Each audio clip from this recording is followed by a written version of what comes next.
Le siège de la Banque populaire d'Alsace-Lorraine-Champagne est implanté en face de la gare de Metz, au cœur du quartier impérial, depuis près d'un siècle. Plusieurs possibilités étaient à l'étude pour moderniser ces locaux, entre autres la construction d'un nouveau siège en périphérie ou la réhabilitation de son siège historique, opération plus onéreuse et bien plus complexe.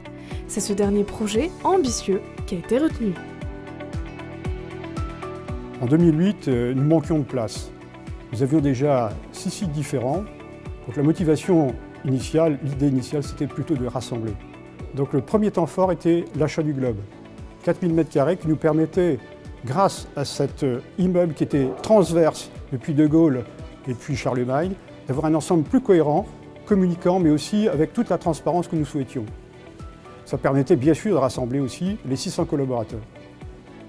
Le deuxième temps fort a été le concours d'architectes en 2011.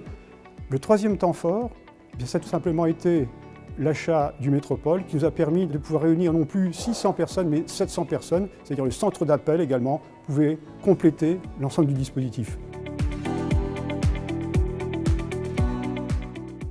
Jérôme Greff et Patrick Paul Michel, les deux architectes maîtres d'œuvre de ce projet, ont conjointement mené une réflexion pour aménager et moderniser l'espace de cet îlot de 9 bâtiments, d'une architecture allemande du début du XXe siècle et d'une surface de 25 000 m².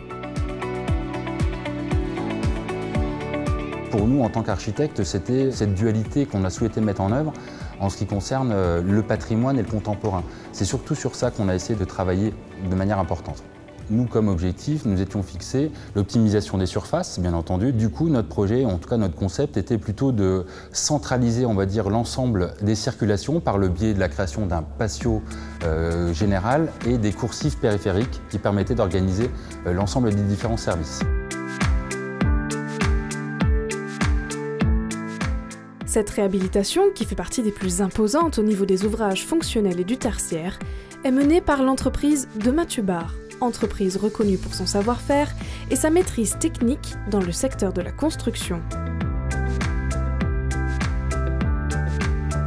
On a réellement démarré les travaux début 2014 par le désamiantage et donc on a livré la première tranche en novembre 2016, la phase 1.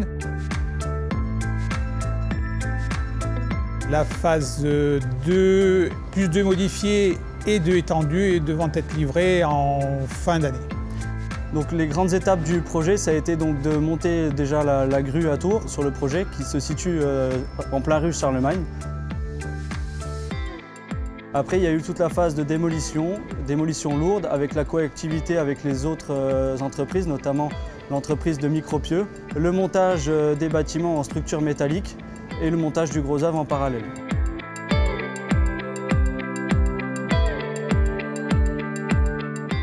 Deux des 9 bâtiments ont été déconstruits et ne conserveront que leur façade. Il a également été question de consolider certaines des structures existantes de ce site, qui fait partie d'une future inscription au patrimoine de l'UNESCO. Un chantier donc d'une grande complexité, aux difficultés multiples et en constante évolution. Le chantier est emblématique de par sa durée, on est dans la 6e année, de par des difficultés d'accès. On a dû mettre au point un planning journalier des livraisons. Donc il a fallu gérer et éviter le stock sur place et avoir des livraisons au fil de l'eau en fonction des besoins.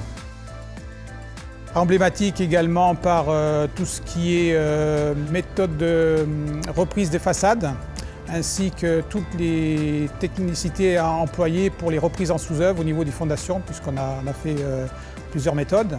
Pour la reprise des façades rue Charlemagne, on a donc démoli l'ensemble du bâtiment à l'arrière en gardant cette façade. Et pour ce faire, on a mis en place une poutre au vent à chaque étage pour maintenir la façade pendant la phase démolition et nous permettre donc la reconstruction en plancher métallique, niveau par niveau, et ensuite déposer ce maintien de façade une fois que celle-ci a été raccrochée avec le nouveau bâtiment construit derrière. On a eu également des renforcements en béton projeté, donc tous les bâtiments conservés, les planchers ont été renforcés en béton projeté pour respecter les normes actuelles et notamment les surcharges imposées par le client à 350 kg du mètre carré.